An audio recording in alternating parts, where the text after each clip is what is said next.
Pásale, hermana, qué bueno que vino. Qué bueno que vino. Muy bien, buenos días tengan todos ustedes. Les damos una cordial bienvenida a la Iglesia Bautista Calvario de Huetlaco este domingo 12 de junio, fecha memorable para algunos. Y le damos gracias a Dios porque tenemos la oportunidad para estar aquí. Y gracias que podemos comenzar una escuela dominical en este mes, la segunda de este mes de junio. Vamos a orar, hermanos, para encomendarnos al Señor y así dar lugar a las clases que tenemos para este domingo. Acompáñenme en esta oración. Póngase cómodos los que están ahí en su casa. Pónganse cómodos los que están ahí en su casa para recibir el mensaje que Dios tiene para ustedes. Sin duda que Dios ha preparado algo para compartirlo con ustedes. Acompáñenme en esta oración. Vamos a orar. Cierren los ojos, incluyendo a esos que están ahí atrás. Please close your eyes. Dios eterno, gracias porque podemos encomendarnos en esta hora en tus manos, pidiendo una bendición para la clase, para cada uno de los maestros, y pidiendo, Señor, que tú derrames el poder y que podamos recibir, Señor, el mensaje que tienes para nosotros en esta hora de la mañana. Nos quedamos en tus manos, te bendecimos, en el nombre del Señor Jesucristo. Amén, amén, amén. Muy bien, hermanos, vamos a cantar con bastante ánimo. A ver, póngase de pie. Póngase de pie para que circule la sangre. A ver, ahora sí, póngase de pie. Póngase de pie.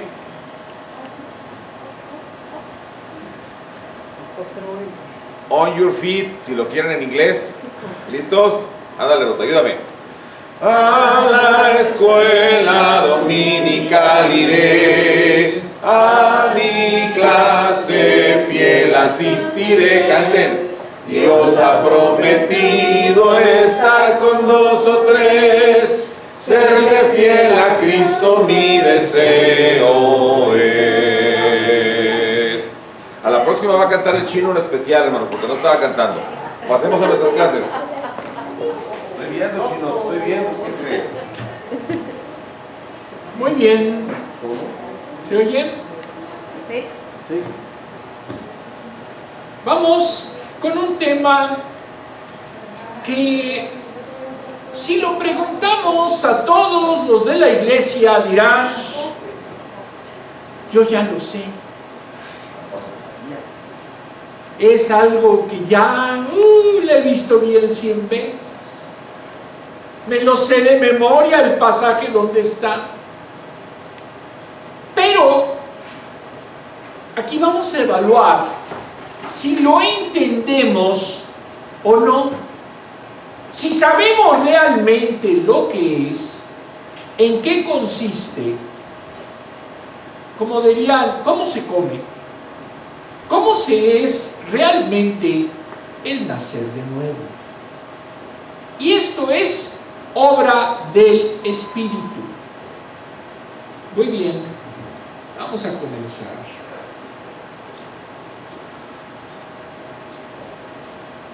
Es el número 2. Y antes de pasar ya a lo que son los textos bíblicos, vamos a ver la idea central. Está en la página 22 de sus cuadernos. ¿Dónde están sus cuadernos? Ahí le falta uno al hermano, hay varios. Ahí está. Muy bien, idea central. El Espíritu Santo nos lleva a una nueva vida cuando recibimos a Jesús. Aplicación para la vida. Las religiones del mundo tienen diferentes maneras para alcanzar la meta suprema dentro de su religión. Para algunas la salvación se alcanza realizando rituales y cumpliendo las obligaciones sociales. Otras buscan el camino del conocimiento por medio de la meditación. Algunas religiones niegan la gravedad del pecado y dicen que la salvación se obtiene cuando la persona hace más buenas obras que malas. En esto hay un denominador común, y es que esas creencias enseñan erróneamente, que las personas tienen el poder y la capacidad para buscar y encontrar la salvación por sus propios esfuerzos. El cristiano bíblico es diferente. La Biblia enseña que la persona está alejada de Dios, hundida en pecado, incapaz de remediar su condición espiritual. Por lo tanto, la salvación no depende de uno mismo, sino de la gracia inmerecida de Dios, que provee a un Salvador. El Evangelio ofrece una relación personal con Cristo por medio de la fe en Él, y es Él quien efectúa la reconciliación entre el pecador redimido y Dios. Esta obra redentora de Dios se conoce como la regeneración espiritual, y es algo en lo cual el Espíritu Santo obra, transformando al pecador arrepentido de muerte a vida en Cristo. Entonces, para los que piensan que este tema es sencillo, les tengo una mala noticia. No es cierto. Es un tema bastante complejo, porque entraña el actuar del Espíritu Santo.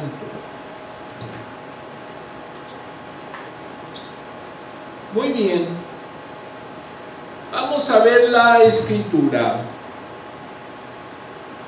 Juan 3, del 1 al 3. Me pueden seguir en sus Biblias. Había entre los fariseos un dirigente de los judíos llamado Nicodemo. Este fue de noche a visitar a Jesús. Rabí, le dijo, sabemos que eres un maestro que ha venido de parte de Dios, porque nadie podría hacer las señales que tú haces si Dios no estuviera con él.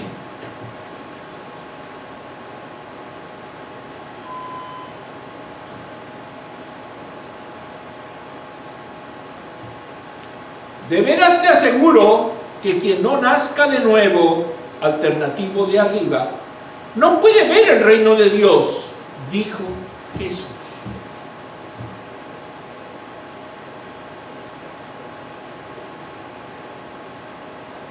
Entonces, ¿qué necesitamos?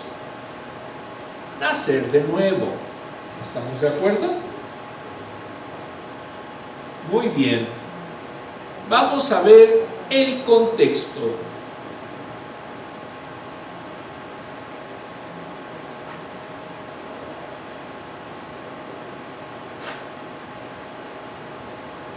En el versículo 2 aparece una elipsis. Elipsis es una figura retórica, del griego elepsis, omisión interior.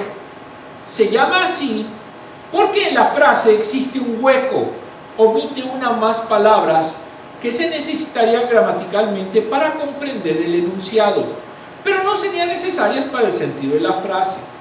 A través de ella hace que en la sintaxis compuesta de sujeto, verbo y predicado, cualquiera de estas palabras puede omitirse. Se hace para poner atención en las otras palabras. Vamos a explicar por qué es una elipsis.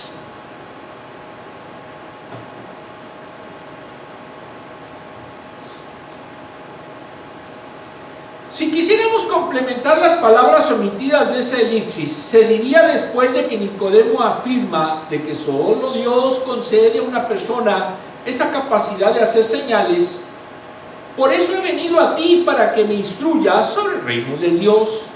De esta forma la respuesta de Jesús se entiende mejor, pero también se usó en este texto. Ahora, entonces, aquí sí vemos la palabra, se oye como entrecortado, porque está saludando a Nicodemo y Jesús no contesta el saludo, sino que entra en materia. En una palabra, entra al grano. ¿Para qué iba Nicodemo? Para buscar respuestas del reino, porque lo consideraba que venía de Dios. No le está diciendo directamente: es que vine a que me digas cómo entrar al reino.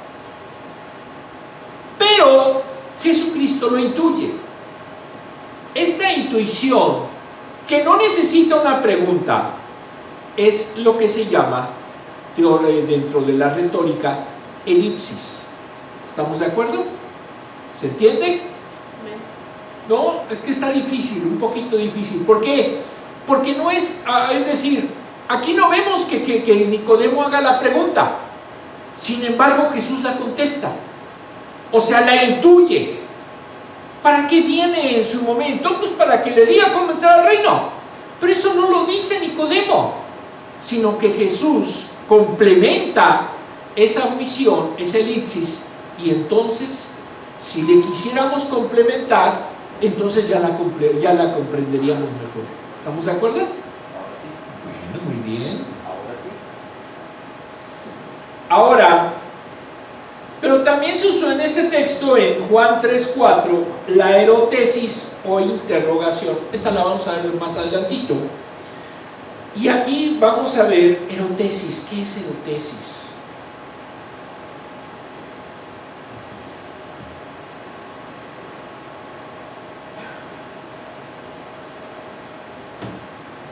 El escritor orador hace preguntas en forma muy animada en lugar de hacer un enunciado. Cambia a interrogación sobre lo que estaba a punto de decir o podía haber dicho sin respuesta. En la escritura hay 3.298 erotesis. En Juan hay 167. En la del versículo 4 se refiere a una interrogación sobre un absurdo o imposibilidad biológica. ¿Cómo puede un hombre nacer siendo viejo? Esa es la erotesis. Más adelante la vamos a ver. Erotesis.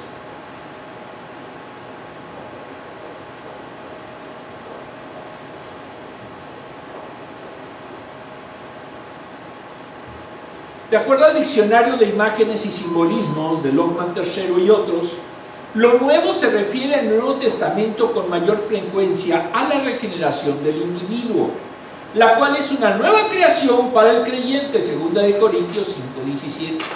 Lo nuevo es que hay una ruptura con el pasado perdonado y trascendido. Es una transformación espiritual, 2 Corintios 5:17. Es una nueva creación, Gálatas 6:15. El primer supuesto del nuevo nacimiento es que exista transformación. Si no se ve, si no existe, si no hay transformación, no hay nuevo nacimiento. No se engañen. No es que simplemente yo estoy seguro que sí me he transformado, pero sigo haciendo exactamente lo mismo. Entonces la transformación, la regeneración, no se hace de palabra. Cuando alguien tiene problemas de adicción, él dice, yo lo voy a dejar, yo lo puedo dejar, pero no lo deja. ¿Por qué razón? Porque está enviciado, porque es débil, porque está enfermo y no va a poder por sí mismo quitarlo. Y así pasa con el nuevo nacimiento. Solo es obra de Dios, es obra del Espíritu.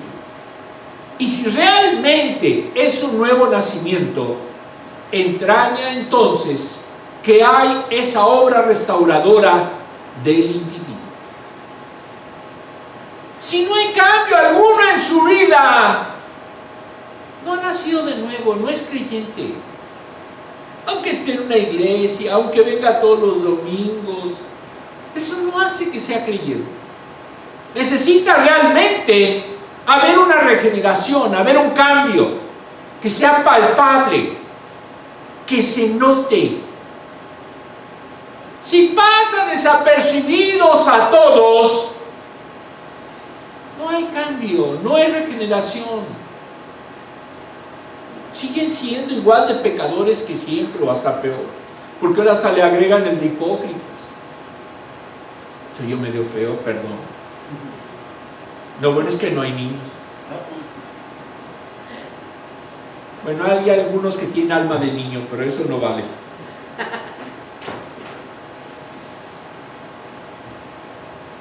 En Ezequiel 11:19 se habla de que Dios dará un corazón y un espíritu nuevo. Frase que se repite en Ezequiel 36:26.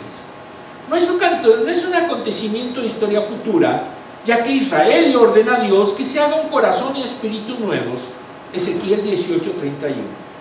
Dios siempre llama a la renovación, a convertirse en nueva creación. La eternidad es una espera perpetua de la nueva y más completa aparición de Dios. Si ustedes creen que esto fue nuevo en el tiempo y que Jesucristo inventó esto del nuevo nacimiento, no. Como vemos aquí, ya desde Ezequiel, Dios había ordenado a su pueblo que tenía que regenerarse, que tenía que nacer de nuevo. Pero se les olvidó, porque no nacieron de nuevo y seguían siendo formalistas. En esto es en lo que hace énfasis Jesús. No se vale una transformación de palabra, tiene que ser viviente, tiene que ser plena, tiene que ser real, evidente. Si no la hay, no es creyente.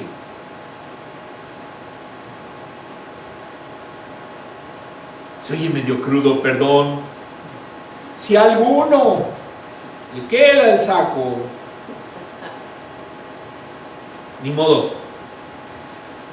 Versículo 1. Los fariseos eran el grupo más conservador de los judíos. Son los actuales ortodoxos. Si ustedes quieren saber cómo se llaman actualmente, son los ortodoxos judíos. Pertenecían a estos los escribas y doctores de la ley. Eran opositores y enemigos de Jesús. Buscaron eliminarlo. Juan 11:47.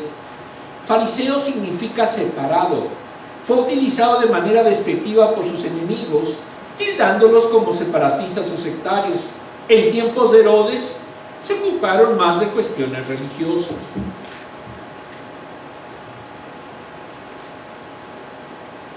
Ya sabemos un poquito más de los fariseos.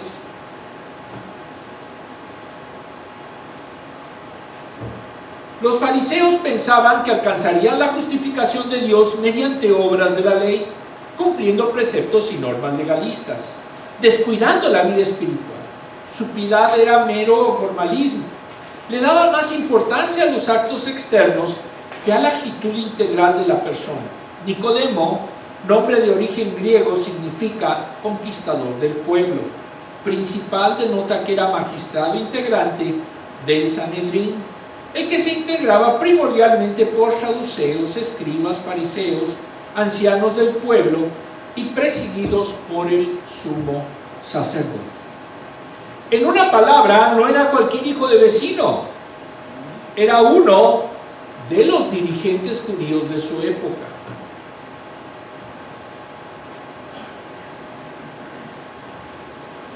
Versículo 2, lo visitó de noche porque no quería comprometerse con un maestro no oficial de Galilea. Ya recordemos que Galilea no era una región que tenía un muy buen prestigio. Al contrario, ¿cómo habíamos dicho que eran en Reynosa el pueblo, la colonia más dura, más difícil? ¿Cómo lo habían dicho? ¿Cuál era el pueblo? ¿Camargo o cuál era? Bueno, una de esas colonias. Así era Galilea para esa época.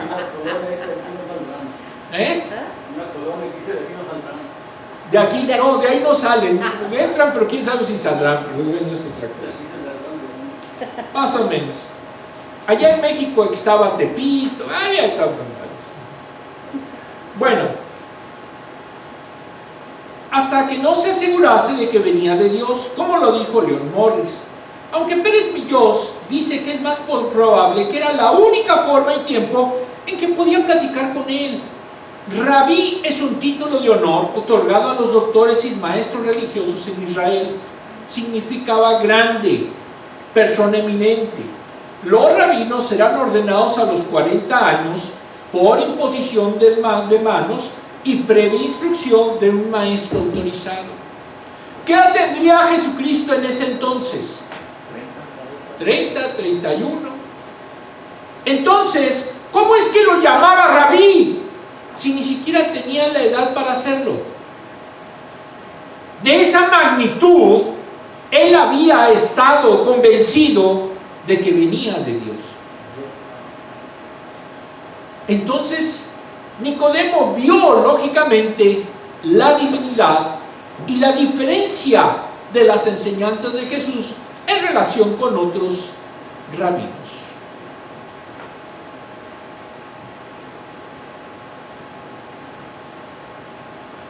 Así se entienden más las expresiones de Nicodemo, ¿verdad? Sí. Bueno. Creía que Jesús era un maestro enviado por Dios, pese a no haber recibido ninguna instrucción oficial. Juan 7:15. Jesús intuye que está allí para saber cómo podría entrar al reino. Es lo que habíamos dicho que era ¿qué? La elipsis. Nadie podía hacer esas señales si no fuese enviado por Dios. El verbo que utiliza Juan denota que Jesús tenía poder, capacidad operativa. Nicodemo acepta que él la tenía, identificando sus milagros como señales mesiánicas. Esto lo hacía en secreto. No lo dijo al Sanedrín. Es una opinión personal de él. Pero sobre todo denota que entre los judíos hay gente pensante. Y aquí vemos a Nicodemo, que salió de entre los fariseos, que fue el grupo que más en su momento persiguió a Jesucristo, pero a la vez también era un maestro de la ley y conocía las señales mesiánicas que hacía Jesucristo.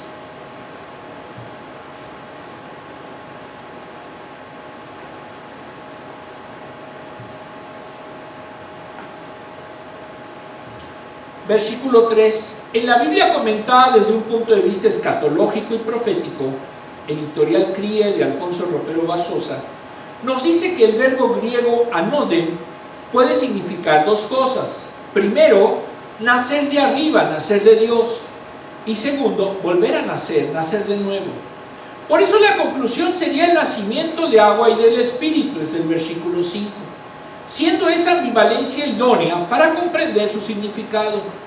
Pérez Millón nos dice que la respuesta de Jesús se motiva por el objetivo de la visita de Nicodemo. Quería saber si entraría en el reino de Dios, que llevaba aparejada la vida eterna y la justificación delante de Dios. Si ustedes entran al reino de Dios, si entramos al reino de Dios, es porque Dios nos perdonó nuestros pecados y estamos justificados ante Él. Es lo que quería saber Nicodemo. Él no estaba seguro. Por eso fue a buscar esa señal, esa sabiduría que encontró en Jesucristo. Y vemos que ni siquiera necesitó preguntarle. Reiteramos utilizando la elipsis. Él lo intuyó. ¿Para qué una persona tan importante, miembro del Sanedrín, que era no solamente el que gobernaba, sino también el que juzgaba? Eran los jueces y eran los gobernantes de entre los judíos. Necesitaba ir ante un forastero, porque estamos en Jerusalén, y allí pedir consejo, aunque no lo pidió. Y es donde vemos la maravillosa omnisciencia de Jesucristo.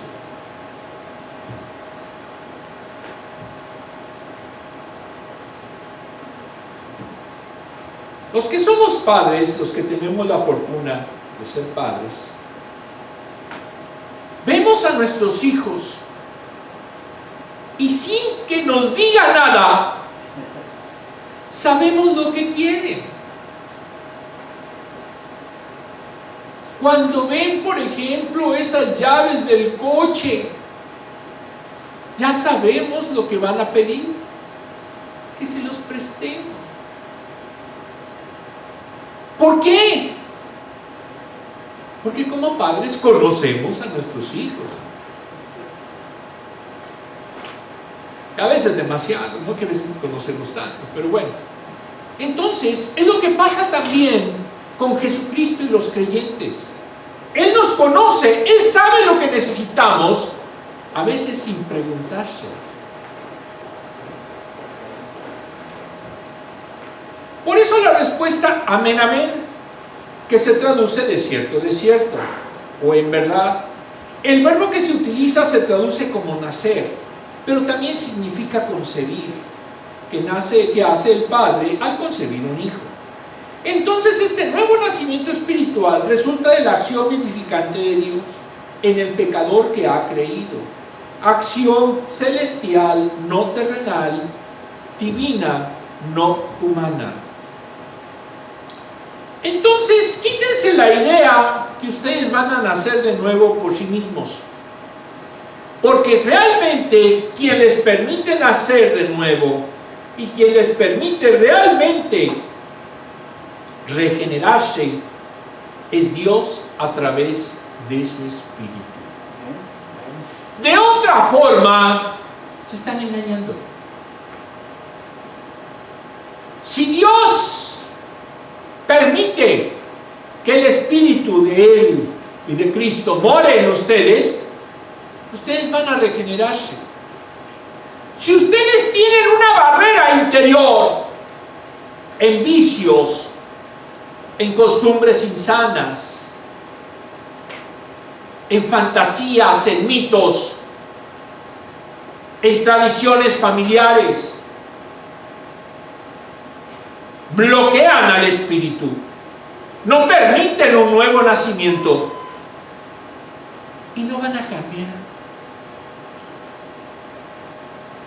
¿Por qué nosotros con la misma predicación a 3 personas llega y realmente se convierten en creyentes y quizás a 97 ni nos hagan caso?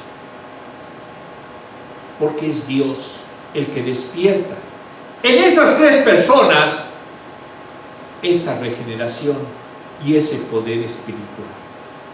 ¿Fracasamos? No, porque nuestra labor y nuestro deber es simplemente predicar. No es número, es calidad. ¿Estamos de acuerdo? No, nada más un no, amén. Fueron dos, digan mentiras. Desglose. Nicodemo, un hombre con credenciales impresionantes, era fariseo, secta judía muy popular entre el pueblo, miembro del Sanedrín, brazo político en Judea, reconocido por el Imperio Romano. ¿Por qué vino de noche? Ya vimos todas las teorías.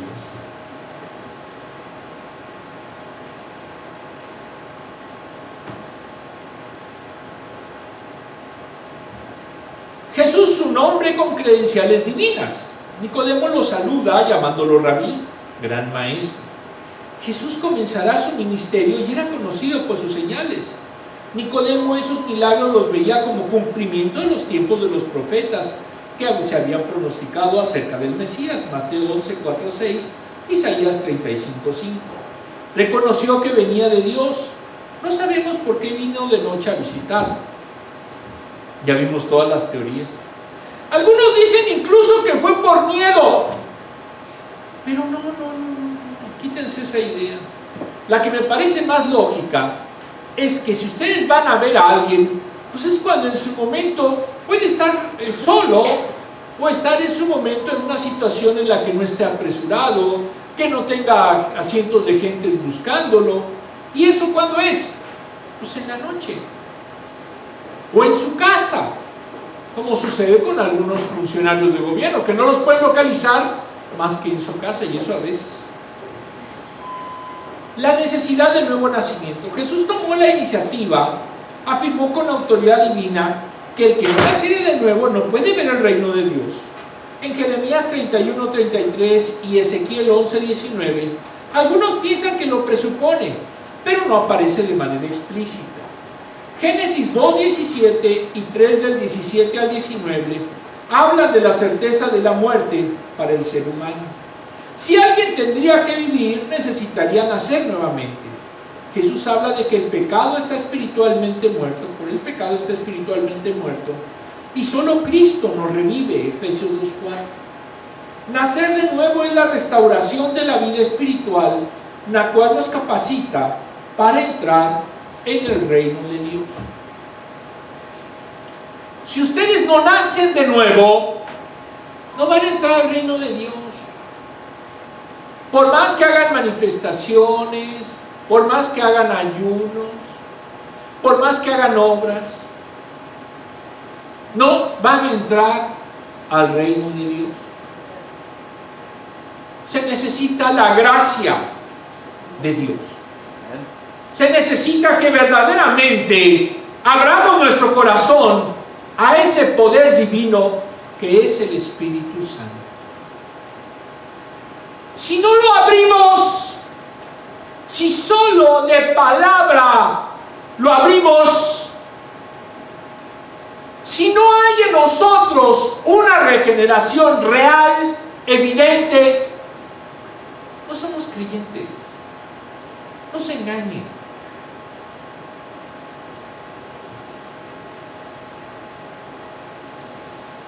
Preguntas.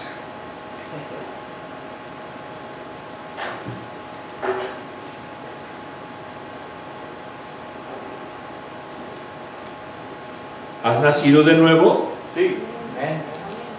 No todos dijeron, ya me preocupó. Afortunadamente los que siempre sí dicen amén, qué bueno, qué bueno.